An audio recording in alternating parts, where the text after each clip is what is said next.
Want to Oprah and Gail.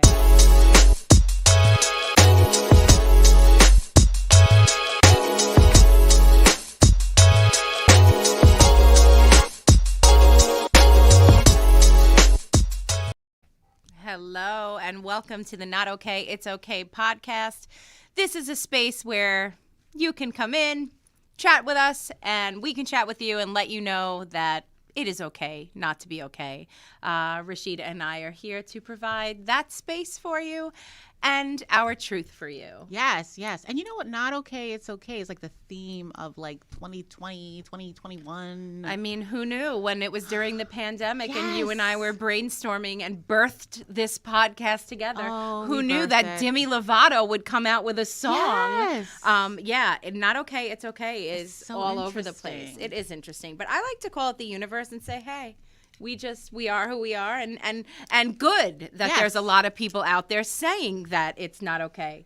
Just That it is okay if you're not okay. So Yes, today is season 2, episode 5. episode 5. May is Mental Health Awareness Month. Yes. So this is like our jam. This is our month. I May. know. So today we wanted to talk about always mental health awareness and stigma, mental health stigma. Mental health stigma. Yes. Yeah. I was like statting it up, and just for, those out there, if I can throw out some stats. Hey, you are queen of the stats. Do it up. So, according to NAMI, which What is is the NAMI? National Alliance on Mental Illness. That's oh my girl. Goodness. NAMI.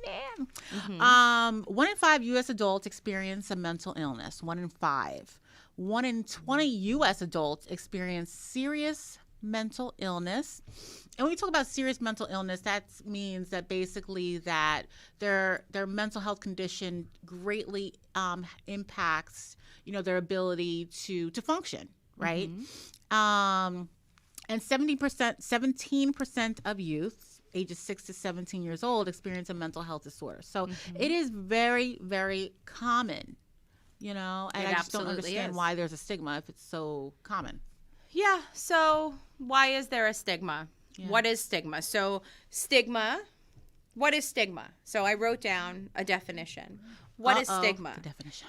Stigma is negative attitudes or discrimination against someone based on a distinguishing characteristic. So in our case, we're talking about mental health. Yeah. Obviously, there is stigma and discrimination on religion, race, gender, what baseball team you like, if you eat meat or you don't eat meat. I mean, even with disability. absolutely. Oh, Yeah. sure. Absolutely. So stigma, unfortunately, is attached to many things. But today we're here to talk about mental health, mental illness, and the stigma regarding both. Yeah, I remember growing up when I was a youngin', and the commercials, you would see like this person in an alley, like creeping and scary. Yep. And so I thought, whoa, they're creepy and scary and they hide out in alleys and it's dark.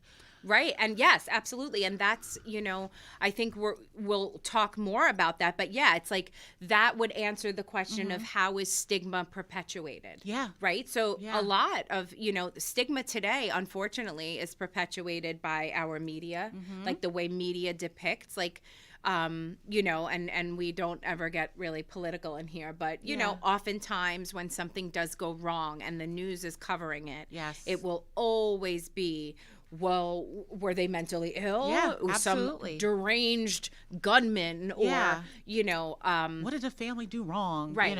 Absolutely. And also movies, TV shows, I think less so now that we're becoming more aware just as a human race. And I could be wrong, and people correct me if I'm wrong. You could never be wrong.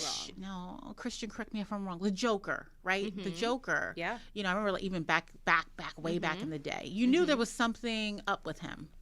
Sure. And I'm just like, well, I would say at that time, he's crazy because just how he's acting. Right. Yeah. So the villains are often depicted as mentally ill. And then I'm going to be beaten for saying this, but I still have not seen the latest Joker with Joaquin Phoenix, and I know I need to. It's a great I didn't movie, watch but that it's a one-time watch type movie. I heard it's like really deep. It's heavy. Yeah, and heavy, and I feel like I do deep and heavy I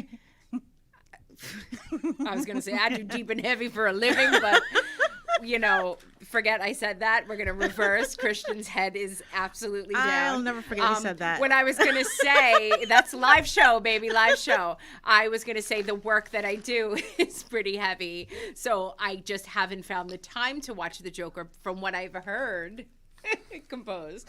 From what I've heard, it takes you on a journey through the Joker's youth, and it reveals trauma upon trauma and just complex trauma. So and you can bring it back to like even cartoons. What was the Grinch, right? And how the Grinch was made fun of and teased and stuff like that. And I think it's not necessarily angry characters that were portrayed as like ones with mental struggles.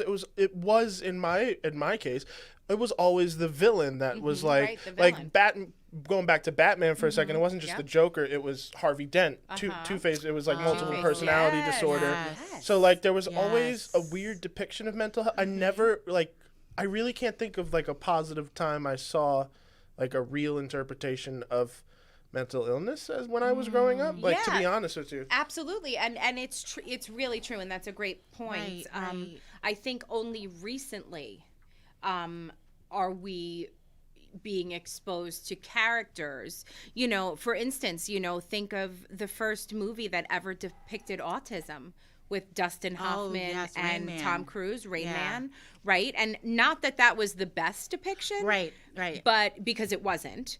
However, it was like, whoa, who is this man? What does this mean, right? Yeah. And so I think, as we said before, we've come a long way.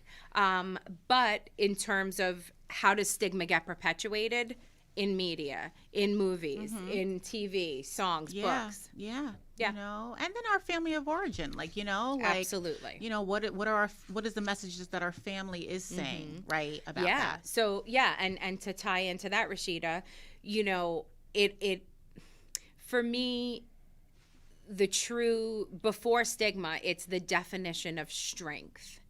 Right? So in your original family culture, your family origin, what was the messaging? What was strength? Right? And this has come up, I believe, many times in here. Yeah. And to kind of be tough and don't share. Don't talk about it. Don't ask for help because that's weak. That's a sign of weakness. Right. Yeah. And so strength would be, hey, I can keep this all in. And I can kind of tuck it and stuff it, and I'll be fine. Yeah. But really, we're finding out today that strength is your voice and lending your voice to educate. Yeah. I think I've shared this on another podcast. I've talked about, and I don't know if I shared it on this one, but my brother having, battling schizophrenia. Yes. Maybe I've talked about it here. And I don't know. It was just kind of hush-hush, not talked about. He's a little off, a little off. He's a little off. So is that how he was kind of described in the family? Yeah, or he's stressed out, he's a little something up, but no, there was never a title to it. There was never a let's delve more into. Was there ever a formal diagnosis? Like, how long did it take? When he had a suicide attempt. Yeah. And that was later on. Yeah, so when he had his suicide attempt, it was like everybody woke up. And everybody was just like, okay, so this we have to address this. And, I always say, like, don't suffer in silence, right? Thank goodness he, didn't complete. Oh, absolutely. Right? Of course. And then it would have been like, people would have been like, the signs were there. Why didn't we? And then the guilt and the shame. There would have been a lot of that. But it opened up the door for the conversation of, okay, what's next? Okay, so we need to do something now. Right. Yeah. He needs help. We need resources. What are they? And then he receives a diagnosis, medication, resources, skills. Yeah. And for the family as well. Yeah, and that was years. You think it just happens like right away, but when you've been brought up, in a culture that it's like, oh, absolutely. Okay, now we have to say he has this thing called schizophrenia, and also we know that African Americans are misdiagnosed more with schizophrenia. So there was that piece too. Yeah, absolutely. Ooh, we're getting deep today. Yeah. Well, listen, this is where we go. We offer you our truth, and we just deep dive. So, hey, Cheryl. Hey, Stephanie. Hey, Jersey. Hey, Alona.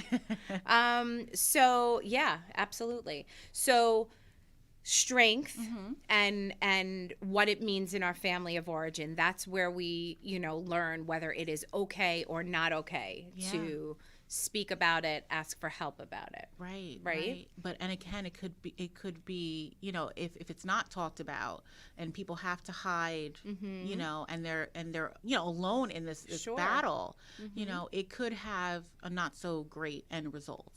Listen, it ends way too often in death. Yeah. And, a lot of trauma, horror, Yeah.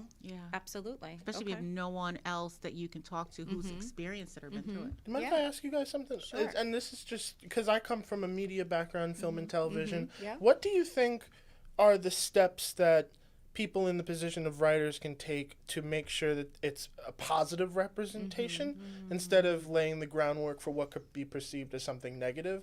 Because I'm one of those people that believe if we teach the right way young, that resonates for life. Like that's how I was raised. I was raised a Sesame Street kid. So what do you think are like keys towards an accurate representation, towards portraying it well? The most amazing question ever. So thank you for asking that.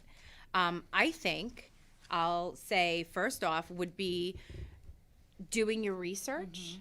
Talking to people. If you want to, have a character with schizophrenia in your script, in your movie, then let's, go out and find a schizophrenic. Like I'm not, but really, if you want to go, if you're doing something on a deep depression, then let's go talk to people. You know how there, a lot of those huge actors and actresses out there, when they're playing a character, because a lot of it is like you don't realize like who has it. Like because of the depictions, you expect these crazy people, and I'm not saying that they don't exist. They are, but they're in facilities that are helping them. Absolutely. But you never know who's next to you that has this. Right. So then you can go to those facilities. Oh, and look, Stephanie just said, and Thomas the Tank Engine, Sesame Street. Yeah, we know that. Shout out to Christian and his big resume.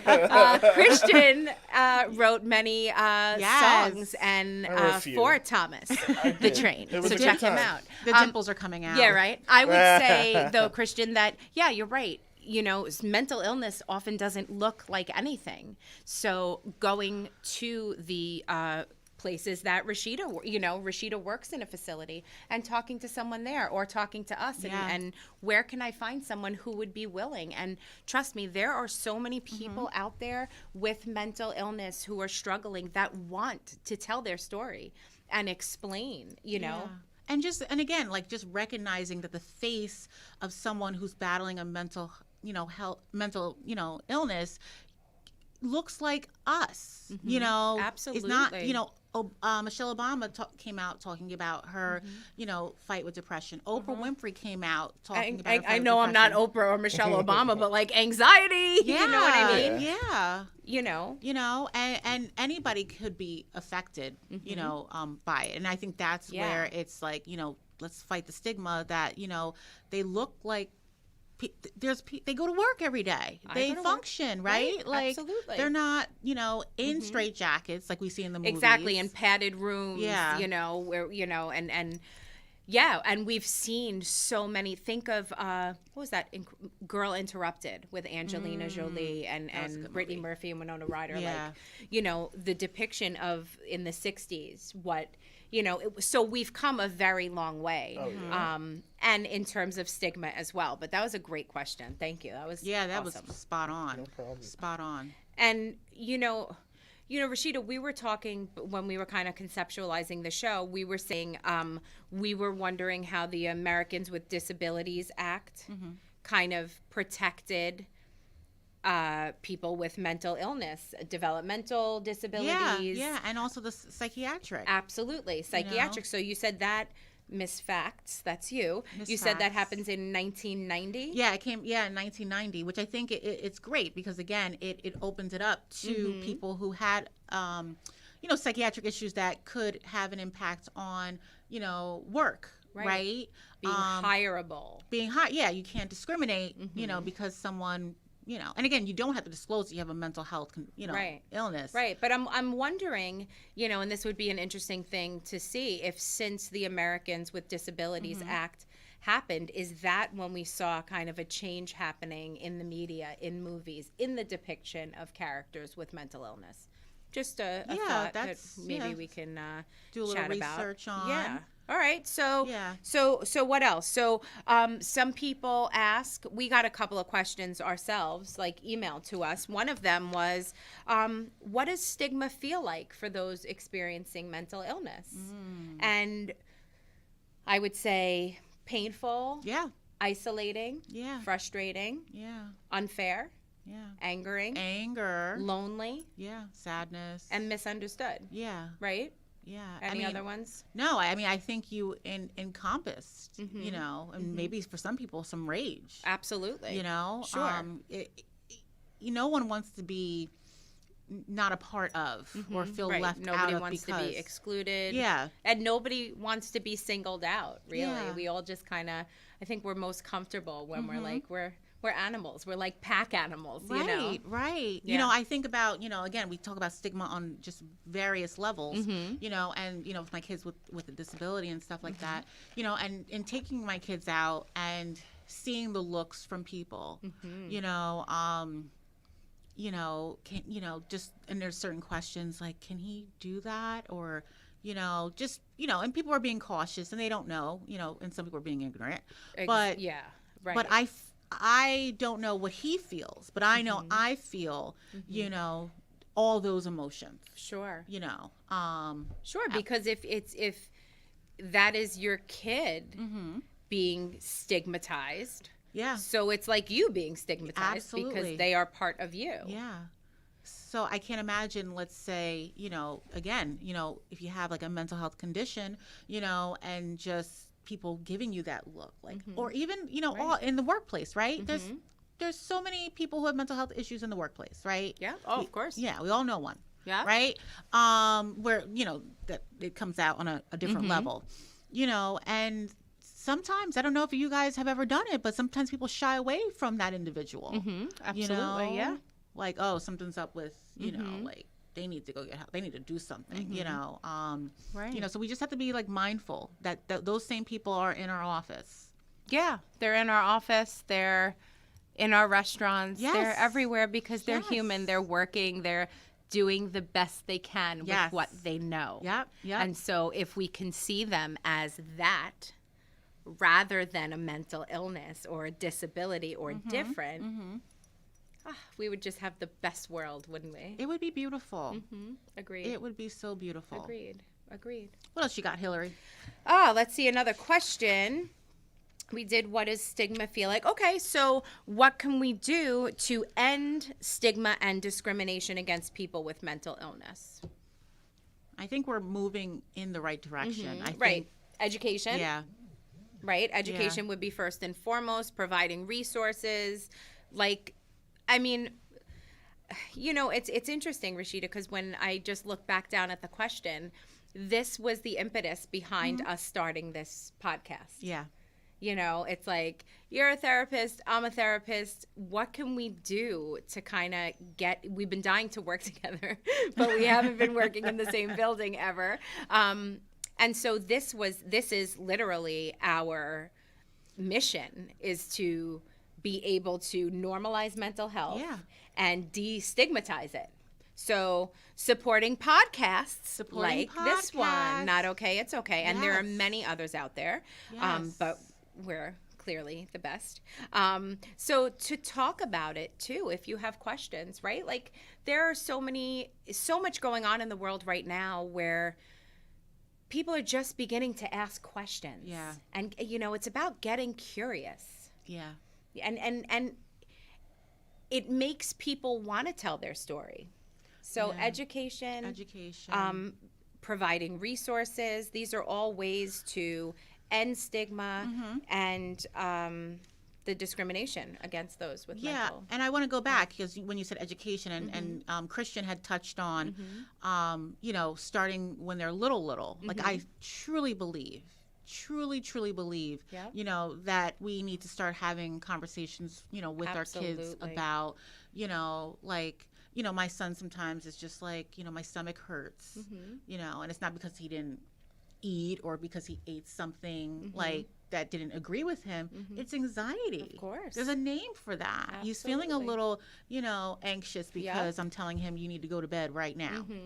Yeah. Right? Absolutely. We just kind of like, you know, just make it some other thing and give it a name. Like, absolutely. So not only educating, but educating young. Yes. That's right. You know, we want our kids to be kind people. When you come across a kid that's not nice, their parents aren't nice either. That's the thing. Yes. So, yes, let's raise our kids to be empathetic. Let's teach them what is autism? Yes. What is anxiety? Right. You know, what are emotions, right? Also, we want them to be well-versed at I remember when they had was it the DARE program? Sure. You know, like we were bringing the dog in. I don't know what his name was, but McGruff? No, that was Take a Bite at a Crime. Oh, my God. But I told you, useless information and commercial jingles are my jam. But it wasn't McGruff. But go ahead. But you know, they were bringing them into the schools early, Absolutely. right? And there was nothing wrong with that. Nope. It was, we wanted to be able to prevent, you know, future use. Absolutely. And so if we can teach and educate and let them know, like, hey, this, you know, this is what happens if you were to do something like this. Yeah. You know, we could prevent Absolutely. that. So why not prevent people, you know, from stigmatizing or making people feel like it's not okay to just say, hey, you know, I'm feeling, you know, I think I'm depressed. Right. Yeah. Right, absolutely. Alona said, I think it's great when public figures talk about their mental illness. I could not agree with you more. When celebrities utilize their platform for normalization of any kind, especially with struggles, mental health, addiction, all, you know, everything, it really helps to normalize, right? Because what do? We, in this country and many others, we glorify celebrity.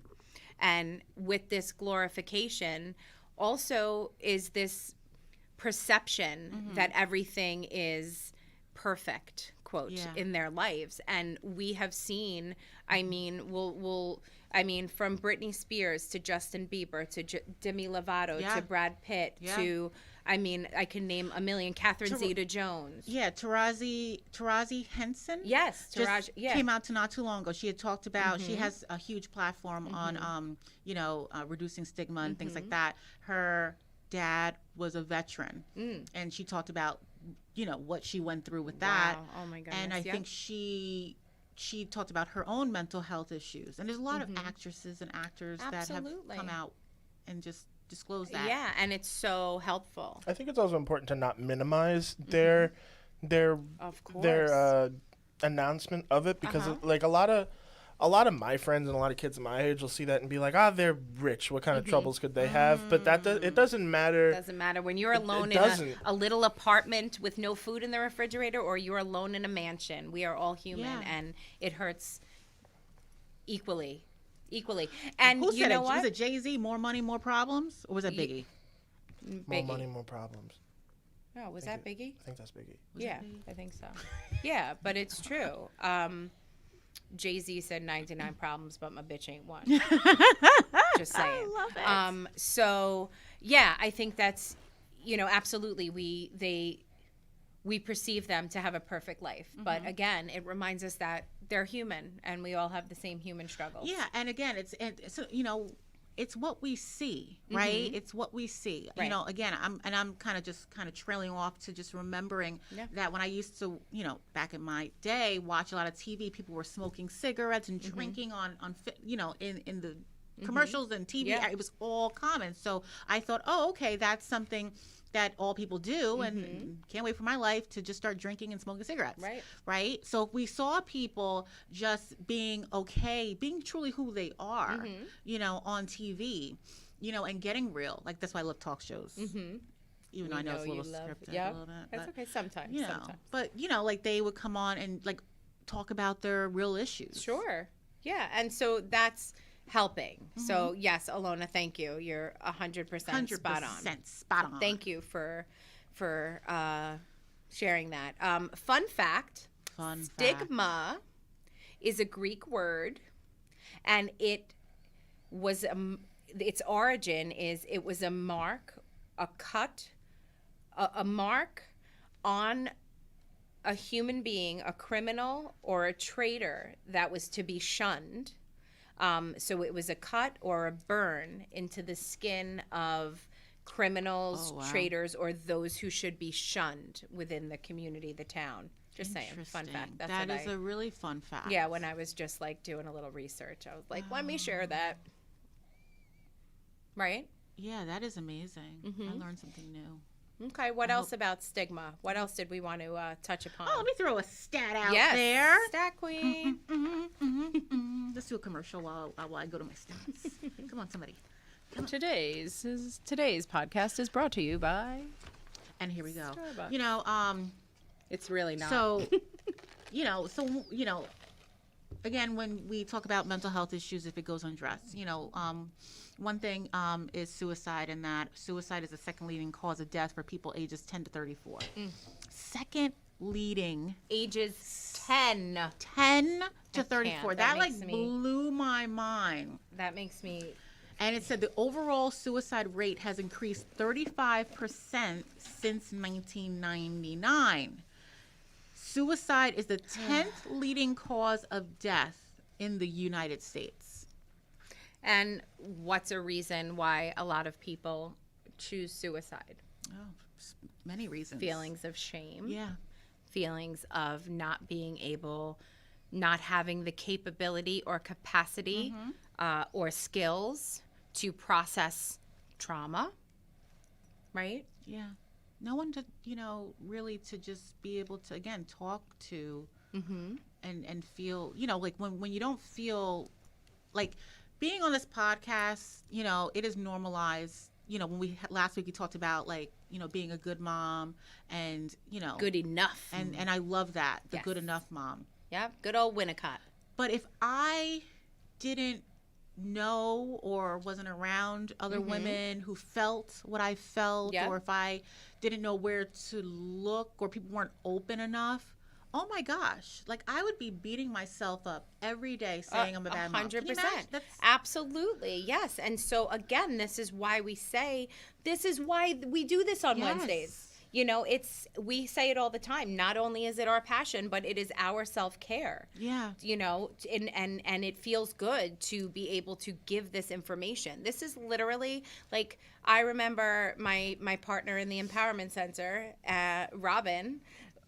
Shout out to Robin Heisen. Shout out Robin Heisen. Shout out. Always would say to our clients when we work together, guys, get into the group. This is life-saving information. Absolutely. And it absolutely was. No matter what the topic was that we were teaching in group, that we were discussing, it was literally life-saving information. Yeah. Why? Because it always boiled down to feelings, processing feelings, or learning a skill. Yeah. Yeah. And just knowing that your story is also someone else's story. Absolutely. And yes, because groups give us that universality, that safety in numbers. Like, hey, you're feeling like a shitty mom. Well, so am I. You don't even know what happened. You know what I mean? It's having exactly like you were saying. And that's that and again, think about someone who maybe, let's say, okay, so, was working with this individual in the emergency room, young and battling schizophrenia. You usually don't see it until like 21 when they have the first break. Male? But male, yes. Young, how young? He was, we had two, 15 and 16. Wow, that is early. Usually it was until early 20s. Yeah, wow. and just, blew my mind. And thank goodness had a supportive family member who didn't shun him or kind of just shoot off and just be like, get it together. Like, they were open to education and help. Knew that it got to the point where it was like, we need to go to the emergency room and we need to, it's not getting any better. Yeah, we need to do something. Help. We need help. Absolutely. Because I can only imagine being in this world, hearing, again, some people hear one voice, some people hear many voices, some people hear different voices, some people hear a different gender voice. Some people hear auditory hallucinations. Yeah. There's also visual hallucinations. Yes. Schizophrenia is tough. Yeah. So just imagine being young and you're experiencing this, and you're a teenager. And so you're a teenager, and if you don't have a family that could support you, that has an open line of communication, you wind up going out with your friends and drinking and doing drugs to quiet the voices in your head. So this is why, we have spoken so many times, not like we're all Mothers of the Year here, which we've made abundantly clear. It's having that open line of communication and telling your kid that you can tell me anything. Yeah, and going back to my brother, like if I now think back, right, he would be, back in the day when they had Walkmans. Anybody remember that? Yes, Walkman, of course. He'd be blasting it in his ears. Always had his Walkman or blasting the music in his room. And it would be like, just kind of like, what's wrong with you? Just turn it down. And then as we gained more knowledge, we understood that it was his way of tuning out the voices. Absolutely. Wow. And again, I just can't imagine, being a youth or even with depression. We have individuals who come into the ER who are to the point of who've cut themselves up so much, right? To release the pain. And parents will have no clue. Like, wait, cut? And they hide it well. They hide it well. Yep, that's right. No Parents, clue. This isn't scaring you, but if you think something's going on with your kid, it probably is. There probably is something going on. And to check them out, they cut in some very sensitive areas. So, yeah. What else? What else we got on stigma? Anybody else out there? Alona, what did you say? I also think many only associate extreme behaviors like homeless people as a mental illness. Yeah, that is part of the stigma. Absolutely. It's stigma. It's really, it's discriminating. Yeah, and we were talking before, we aired about how most people, like a lot of people out there have this false kind of thought process that, people who have mental illness are, the ones that are like hurting people again, like we talked about. And studies show they're more likely to be the victims of a crime. Right. So. Absolutely. And a lot of the homeless population out there are veterans, people. So check yourself before you discriminate against the homeless. And don't forget that, especially since COVID, right? People have lost their homes. I mean, it's regular neurotypical people. And and we're gonna hey Allie, talk about this potentially next week, just about like how now more people are really coming out, and realizing that they're needing help. There's a surge of people. Well, that's a great segue into our next topic before we do this. So I think we've kind of covered it on stigma. Anybody, you can always ask us questions after the fact. We get it on email, notokayitsokay@gmail.com. We are happy to answer your questions. Happy.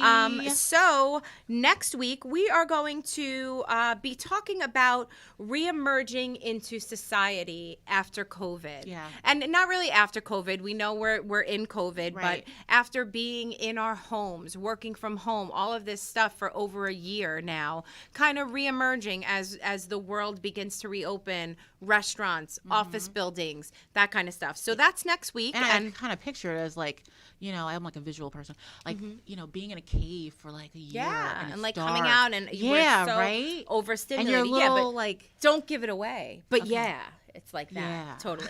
So that's what we'll be talking about next week. So yeah, I mean, this was a good talk. Yeah, it Let's was a move good on talk. to Thank you. this. You asked me first last week. So I'm going to ask you the bowl of no shame question, which is questions in there. What are some of your guilty pleasures that you're willing to share? And I'm going to add, it cannot include crab legs. I knew you were going to say that. Because I'm setting a boundary. How many people would love for us to go on a road trip to find the best crab legs? Would you want to watch an episode where we're on the road eating crab legs at different locations? Of course they would. We're Rashidah and I are planning to get on the road a little bit, like Oprah and Gail style. You didn't answer my question. My guilty pleasure. That you're willing to share. And then I'll give that to you. Guilty pleasure. Mm-hmm. Well, I guess my second guilty pleasure is I just feel like I just say food all the time. Okay. Like, it's my life. It's like food. Girl, I hear you. You know. My guilty pleasure is watching on YouTube. They have like Walmart hauls or Amazon hauls. Oh yeah. I like kind of like watching to Yes. see, because like I want to see somebody who's my size trying something on and so like whenever I Totally. buy something, I'm just like, if Nita Danielle can wear it, I can wear it too. Good for you. Okay, I like that.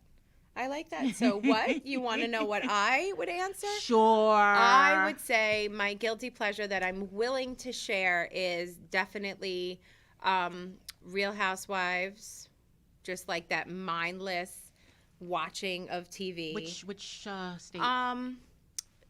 New York, Beverly Hills. Oh my goodness. No Atlanta? I mean, come on. I loved Atlanta for a really long time, and then Nene left, and I was like, She was back and forth. She came. Oh, she I didn't ebbed know and she flowed. came back. Yeah, she because ebbed and flowed. I really liked her.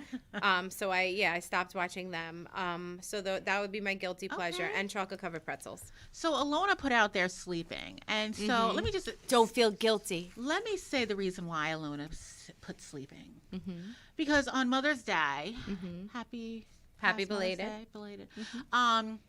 We was like, Happy Mother's Day, Happy Mother's Day. She's like, what are you gonna be doing on Mother's Day? And I'm like, sleeping. Yes. Yeah. Yeah. Because that's the only day Beautiful. that I'm able to sleep. Don't feel guilty about it. And I don't feel guilty. Good. Love it. All right, let's go. Last bowl of shame. No shame. Bowl of no shame. Oh. Wait a minute. I think we did this one. McDonald's fries or Wendy's fries. I think we did that one already. It's a total mood thing. But I'll tell you, if it's McDonald's fries, it's going to be with sweet and sour and hot mustard sauce dipped together. Ooh, you probably created a new kind of sauce. Well, then I want royalties. But I have to say that I prefer Wendy's fries. Why? Because I just do. But right now, I don't prefer any kinds, and I don't want to talk about it because it's triggering me. 3 days, no carbs, y'all. Anyway, so we will talk to you. Thank you. I didn't say what I liked. Oh.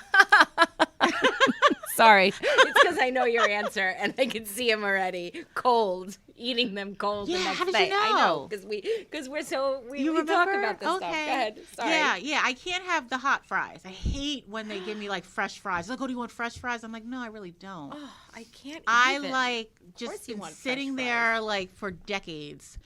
Those are the best. And Wait. you know why? I know why. Why This is. Why? So family of origin, right? Uh-huh. Right. Yeah. Like my mother would burn the french fries all the time. So you would just want to have them cold so they didn't get burnt. Yes. Interesting. Christian is having a very big visceral response. What? Do you agree with the cold fries, or you? Hell no. Thank you. There's nothing worse. Like, the best is when you go to McDonald's, rarely, All that grease. and then they just out the vat. Yes. Not greasy, because just they don't hot. soak them up, but just hot. Of course. That's what you want. Thank you. Okay. I get mad if I get cold fries. Absolutely. Same. Well, this is family of origin. This is I know listen. this is not typical. Okay. Well, maybe you and I in our. Nah, I get it. Yeah. We've all got those things. Of course, like absolutely. For years, I couldn't eat chicken. Really? I did not like it. Really? Yeah, my grandfather used to be of the mindset where if it looks fine, it's fine. Oh, you got sick. But I would one day. He was like, we're gonna make chicken cutlets for dinner, Christian, and I'm like, yes, because I'm like 7, and I'm like, this is the best day of my life. And then I opened up the pack. Oh, it smells like a pool, and I'm like, nah, that's not right. And I'm like, Grandpa, something's wrong with the chicken, and he's like, it's fine. And I'm like, that's not but okay, because you don't want to disrespect Grandpa, right? So I'm sitting there just eating it, and I'm like, even at 7, I knew I was in trouble. So then hours later, my mom comes home from work, and I'm just terrible. And she's like, what happened? And I'm just like, ask Grandpa. Yeah, I'm never eating chicken again. See, childhood trauma and how our brain imprints. Yes. And I see Forever, which is AKA April. So April. Yeah, you have to have the hot fries. Yes, it's for okay. You're typical. It's okay. Oh. Why? That's Shots basically fired. saying you're basic. We're going to end the show now. Okay. No, Listen, it's just saying it's typical. Like, typical people. Do you accept her apology? Come on, April. Come on, April. So, all right, you guys, thank you. And Christian, thank you for your wonderful problem. input today. We will see you next week when we're talking about what we said we're going to talk about. Have a good one. Bye. Bye. The Not Okay, It's Okay podcast includes casual conversations related to mental health, self-care, practical tips and resources, along with validation that not being okay is okay. You acknowledge and agree that the following warnings and disclaimers shall apply to all of our content. This podcast represents the opinions of Hilary Scheer, LPC, and Rashidah Cartwright, LCADC, and their guests to the show. The information provided is for informational purposes only, and we recommend that you consult with a healthcare professional for medical or mental health advice. The views and opinions expressed in the Not Okay, It's Okay podcast are our own and do not represent that of our places of work. Do not use our content in lieu of professional advice given by qualified medical or mental health professionals. Always seek the advice of your own medical mental health provider related to your specific medical or mental health condition prior to implementing any recommendations or suggestions from using our content.